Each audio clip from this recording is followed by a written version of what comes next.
अस्सलाम वालेकुम, वेलकम जी। आपको खुशामदीद कहा जाता है। एक्सेल सीरियल का आज से हम आगाज़ कर रहे हैं, ठीक है। और मैं कोशिश करूँगा कि जितने भी मेरे स्टूडेंट्स हैं उनको मैं इस तरीके से सिखाऊँ कि वो आगे जाकर फील्ड में परफॉर्म भी कर सकें। और उनको बेहतर तरीके से मैं इस अंदाज़ में सिखाने की कोशिश करूँगा कि उनको बेहतर तरीके से समझ भी आए कि भाई अगला बोल क्या रहा है और उसके बोलने का मकसद क्या और क्या कुछ करने चाह रहे हैं हम।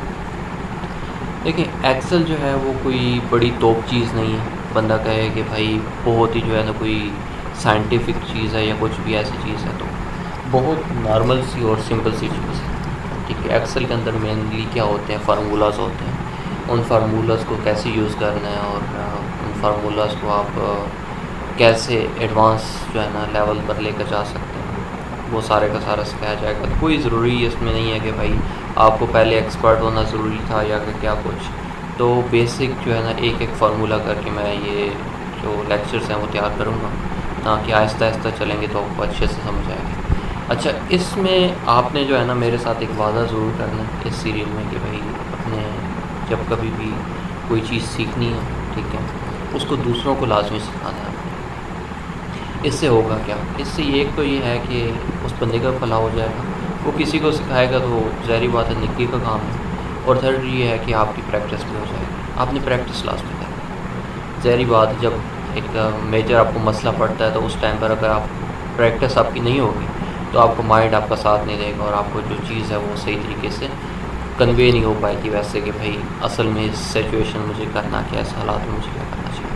खैर, जमा तफरी जो है वो एक बहुत मेजर चीज़ होती है, ठीक है। हिसाब किताब में अगर देखा जाए तो कैलकुलेटर में मेन जो चीज़ें होती हैं वो यही हिसाब किताब में, एक तो जमा मनफी होता है और तकसीम होती हैं, ज़रूर वगैरह होती हैं, जिनको अंग्रेज़ी के अंदर जो है वो प्लस माइनस सब्सट्रैक्शन और मल्टीप्लिकेशन होती है। तो आपने सिंपली जो है, मैं तो कोशिश करूँगा कि मैं जमा तफरी का ही नाम लूँ, ठीक है, क्योंकि ज़ाहिर बात है वो सबको पता होती हैं। उर्दू स्पीकिंग मोस्टली जो है इसको जानते हैं।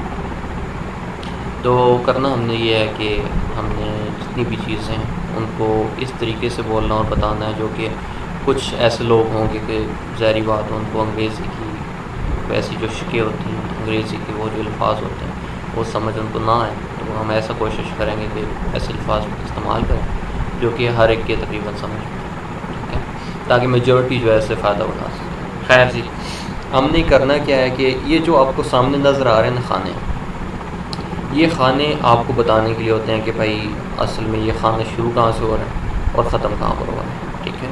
तो ये इसको इस्तेमाल करने के लिए ये असल में बेसिकली खाने रियलिटी में नहीं है। मतलब आप प्रिंट अगर करेंगे तो ये खाने उस पर नहीं आएंगे। तो ये है कि ये आपको बताने के लिए भाई ये इतने सेल हैं और ये सेल का ये नंबर है, ठीक हो गया। अभी जो मैं जिस सेल पर अभी यहाँ पर इस जगह पर आप देखें, यहाँ पर, ठीक है, ये नेम बॉक्स है। बेसिकली नेम बॉक्स का मतलब क्या होता है कि भाई ये जो सेल है इसका नाम क्या है। आपको पता है कि जब भी हम किस बंदे को जानते हैं तो भाई ये हमें पता होता है कि भाई ये फ़लाँ का बेटा है, और उस हिसाब से मतलब रेफरेंसिंग वगैरह होती है, उसका पता होता है। तो ये भाई इस जो सेल है इसको सेल कहते हैं बेसिकली। ये जो है ना, जो जिसके ऊपर अभी मैं जो माउस है वो हिला रहा हूँ, बेसिकली ये जो सिलेक्टेड है ये सेल है, ठीक हो गया। आइंदा मैं जब भी कहूँ सेल तो आपने समझ लेना कि भाई ये इसकी बात कर रहे हैं। तो इस सेल का जो नाम है वो यहाँ पर लिखा हुआ आता है कि भाई D6। अब D6 क्या चीज़ है, ठीक हो गया। अब भाई ये वाला जो है ना इसको हम कहते हैं कॉलम, ठीक है। ये जो पूरा सेलेक्ट अभी हो गया है इसको हम कहते हैं कॉलम, ठीक है। जैसे आप मकान बनाते हैं तो कहते नहीं है भाई हम इतने कॉलम खड़े करेंगे, ये करेंगे। तो मतलब ये है कि जो लंबी सी चीज़ होती है ना सीधी खड़ी हुई, ठीक है, उसको हम कॉलम कहते हैं। और जो इस तर्ज की है उसको हम कहते हैं रो, ठीक है। भाई इस रो में कितने बंदे बैठे हैं, आपने सुना तो होगा अक्सर। तो ये वो रो होती है, ठीक हो गया। तो डी, और पहले हमने ये सेलेक्ट किया था बेसिकली D6, तो ये रहा D और ये रहा 6। अगर हम इसको सेलेक्ट करें और इसको सेलेक्ट करें तो ये जहाँ पर आकर क्रॉस हो रहे हैं उस जगह का नाम है D6, ठीक है। आपने अक्सर देखा होगा कि जब आप किसी सेक्शन में जाते हैं, ठीक है, मैट्रिक क्लास में चले जाएं, चाहे आप किसी भी इंटरमीडिएट में, चाहे आप किसी यूनिवर्सिटी में भी चले जाएं, उसमें भी मॉर्निंग इवनिंग की जो शिफ्टें वगैरह होती हैं उसके हिसाब से भी उन्होंने सेक्शन वाइज डिवाइड किया होता है हर चीज़ को। तो समझ लें कि ये हर जो खाना है ये डिवाइडेड है, सेक्शन वाइज डिवाइडेड है, मतलब हर एक जगह का अपना एक नाम है, अपना एक एड्रेस है, पता है, ठीक है।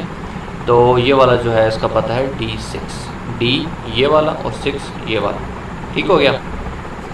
तो जब कभी भी आप कोई फार्मूला लिखना शुरू करते हैं तो उसमें एक चीज़ बहुत अहम होती है, वो ये कि भाई आपने जब कभी भी कोई फार्मूला लिखना है तो उसमें बराबर जो होता है, ये बराबर का जो निशान होता है जिसको अंग्रेज़ी में इज़िकल टू कहते हैं, ठीक है, बराबर है का निशान जो है ये इस्तेमाल आप करते हैं। जब कभी आप ये इस्तेमाल करते हैं तो एक्सेल समझता है कि भाई ये बंदा जो है ना ये कुछ ना कुछ फार्मूला लिखना चाह रहा है। तो आप एड्रेस जो आपका होता है जहाँ पर नाम की जगह होती है वहाँ पर फंक्शंस लिखे हुए आ जाते हैं, मतलब वो फार्मूले को जो होते हैं ये फंक्शन कहते हैं इसको प्रोग्रामिंग की ज़बान में, लेकिन हम सादा ज़बान में कहते हैं जी कि फार्मूला जो है वो यहाँ पर फार्मूले लिखे हुए आ जाते हैं, ठीक है। अगर आप इसको सेलेक्ट करते हैं तो वो कहता है कि हाँ भाई मुझे बताओ पहला नंबर कौन सा होगा, दूसरा नंबर कौन सा होगा, क्योंकि ज़ाहिर बात है मैंने उसको सिलेक्ट किया है, भाई मैंने सम करना है मतलब जमा करना है, तो वो कहता है अच्छा किस किस चीज़ को जमा करना है मुझे वो बता दो, ठीक है। लेकिन हम ऐसा कुछ नहीं करने वाले, तो हम चीज़ों को समझेंगे कि भाई कैसे होती हैं चीज़ें। तो हम कहते हैं जी कि इस जगह पर हम लिखते हैं 1 और इस जगह पर लिखते हैं हम 2, ठीक है। हम कहते हैं भाई यार हम जमा करना चाहते हैं, ये जो पिछली 2 वैल्यू हैं इन दोनों को जमा करना चाहते हैं। तो भाई बहुत सादा सी चीज़ है, जैसे मैंने बताया कि फार्मूला को स्टार्ट जब करते हैं तो इज़िकल टू का निशान डालते हैं, तो हम इज़िकल टू का निशान डालकर हम कहते हैं भाई ये वाला सेल, ठीक है। तो हमने क्या कर दिया भाई उस जगह का पता दे दिया हमने कि भाई उस जगह पर जाओ, उस जगह पते पर जो भी चीज़ पड़ी हुई है उसको जमा कर दो। अब आप भी जानते हैं भाई 2 वैल्यू होंगी तो वही जमा होंगी, नहीं तो होंगी तो भाई एक अपने आप में जमा कैसे हो सकता है सिंगल वैल्यू। तो हम क्या करेंगे दूसरी जगह का उसको पता दे देंगे, ठीक है। ये करने के बाद आप इंटर जो आपका कीबोर्ड पे है उसको आप दबा दें, ठीक है, तो आपके पास वो जमा होकर आ जाएगा। एक तो बहुत सादा जो है वो टिकाऊ जुगाड़ ये है, लेकिन अगर तो आप चाहते हैं कि भाई फार्मूले के ज़रिए किया जाए तो ये भी एक फार्मूला है, लेकिन आप फार्मूले के ज़रिए करना चाह रहे हैं तो उसका बहुत सिंपल और आसान सा तरीका ये है कि बराबर का निशान डालें, इज़िकल टू का निशान डालें, आप लिखें सम। सम का मतलब वही होता है जी टोटल, कि भाई इसका टोटल क्या है। तो जब कभी भी आपने किसी का टोटल चीज़ का करना हो तो आप यहाँ पर लिखेंगे सम, मतलब फार्मूला शुरू किया और मैं करना चाह रहा हूँ सम, तो सम कहता है वही ये वाली बात है भाई कि भाई मुझे नंबर दो, जिन चीज़ों को मैं जमा करना है तो मुझे वो नंबर दो। हम कहते हैं भाई ये वाला पहला पता है, ठीक है, और अगर तो आप कॉमा डालेंगे, ठीक है, तो यहाँ पर वो कहेगा कि ठीक है भाई दूसरा नंबर मुझे बताओ, तो आप ये नंबर बता देंगे, ये करके इंटर करेंगे तो आपके पास वो आ जाएगा। और या तो आप या ये कॉमे वाला सिस्टम नहीं करना चाहते, आपके पास बहुत सारे नंबर हैं, तो आपने करना क्या है कि भाई इधर से इसको पकड़ो, माउस के ज़रिए घसीट कर इसको दूसरे तक लिया, ठीक है। माउस के साथ घसीटना कैसे होता है, आपने इसको मैं हटा देता हूँ, ठीक है, इसको भी साफ़ कर देता हूँ। ये इधर बराबर का निशान डालें, इसके ऊपर आएँ तो आपके माउस के ऊपर 2 बटन होते हैं, एक आपके सज्जे पल्ले होता है और दूसरा खब्बे पल्ले होता है, मतलब एक तो आपके राइट साइड पे होता है और एक लेफ़्ट साइड पे होता है, ठीक है। राइट साइड जो होती है वो आपकी सज्जी होती है और जो मतलब ये है कि लेफ़्ट साइड जो होती है वो आपकी खब्बी होती है। दाएं बाएं जी, दाएं बाएं का जो है ना उर्दू में उसको कहा जाता है, पंजाबी में सज्जा खब्बा कहा जाता है। तो आपने करना क्या है कि जो आपके दाएं साइड पर सॉरी जो आपकी बाएं साइड पर जो माउस का बटन है उसको आपने दबा लेना है, ठीक है, दबा कर और माउस को आपने दूसरी साइड पर घसीटना शुरू कर देना है, दूसरी जो जहाँ पर 2 लिखा हुआ है ना वहाँ उस साइड पर। जब आप देखेंगे भाई आपके पास 2 नुक्ते जो हैं वो आ गए दरमियान में, और एक साइड पर एक जगह का एड्रेस लिखा हुआ और दूसरी साइड पर दूसरी जगह का पता लिखा हुआ है, तो आपने क्या करना है माउस को छोड़ देना है, ठीक है। वो जो बटन आपने दबाया हुआ है खब्बे पले या कि आपकी जो डैन साइड पर है उसको आपने दबाया हुआ है उसको आपने छोड़ देना है, और आपने क्या करना है सादा तरीन अल्फाज में इंटर को प्रेस करना है, ठीक है। अब हमारे पास ये वैल्यू नल आ गई है, उसकी वजह भी देख लेते हैं। चलो अच्छी बात है, ये वैल्यू हमारे पास ऐसी आ गई, उसकी वजह क्या है? उसकी वजह यह है कि हमने जब कभी फार्मूला स्टार्ट करना है तो उसको बताना है कि हाँ ये देखिए जी फार्मूले में हमने बताया नहीं है कि भाई तुमने करना क्या है, और हमें घसीटी शुरू की हुई थी, ठीक हो गया। तो आपने यहाँ पर लाजमन ये लिखना होगा कि भाई इसको तुमने क्या करना है, सम जमा करना है, सम। ठीक हो गया। सम करके ये आपने ब्रैकेट शुरू करनी है। ब्रैकेट बंद किए बगैर भी अगर आप इंटर करेंगे तो वो काम कर जाएगा, क्योंकि वो खुद से ब्रैकेट डाल देगा इसमें। आप देख रहे हैं। ठीक हो गया। तो आज हमने ये सीखा। ठीक है, आपने इसकी प्रैक्टिस करनी है, इसके साथ जितने पंगे करने हैं करें। और अगर तो आखिर में आपको ये चीज़ समझ नहीं आती, अगर तो कुछ मसला होता है तो मुझे कमेंट में लाजमी बताइएगा। मुझे खुशी होगी कि आप जैसे भाइयों की मैं कुछ हेल्प कर सकूं। ठीक है। और मैं आगे जो है पूरी की पूरी जितने भी इसकी एक्सेल की सीरियल है, इसको यहाँ से लेकर इसकी जो टॉप लेवल है अभी तक, ठीक है, जिसके अंदर जाकर आगे प्रोग्रामिंग भी इंक्लूड होगी इंशाल्लाह, वहाँ तक लेकर जाऊँगा इसको।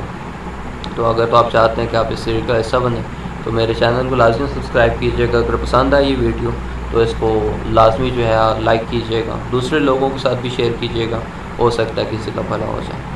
मेरा नाम रिजवान है जी, बहुत शुक्रिया आपका देखने का। जज़ाकल्लाह।